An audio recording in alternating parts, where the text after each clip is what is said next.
వచ్చేసా నేను వచ్చేసాను అంకుల్. ఇది మనిషి కనపడ్డే అదే మీరంతా ఎక్కడున్నారా? డాడీ ఎవరో పిట్టలు వచ్చాడు. స్విమ్మింగ్ టీచరేనా? నోనో. ఎవరిలో నువ్వు ఏదో బ్లీచింగ్ పౌడర్ ఏజెంట్ లా సరాసరి ఇంట్లోకే వచ్చేసావు. నన్నే గుర్తుపట్టలేదా? అడ్డాలన్నాడు నీ ఒడిలో బుడ్డడిగా ఆడుకున్న నీ ముద్దుల చెల్లెలు బిడ్డని, దొడ్డడిగా నీ ముందుకు వచ్చిన నీ మేనలుండి బుచ్చిబాబుని.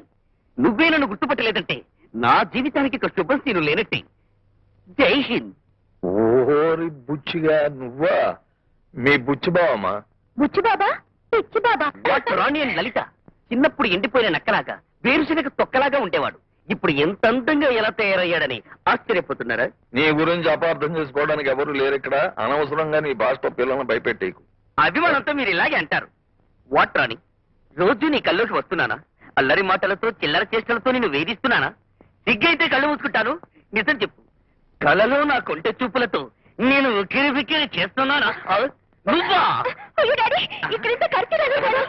ఎంత మాటలు! నేను కరిచేవాళ్ళ కనిపిస్తున్నాడా పంచాలి?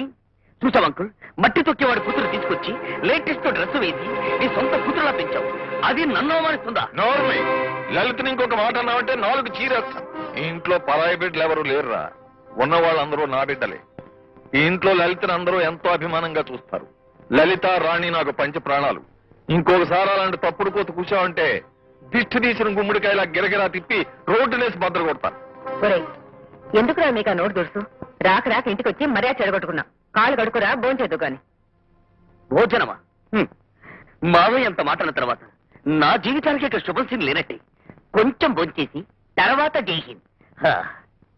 ఏమిటమ్మా?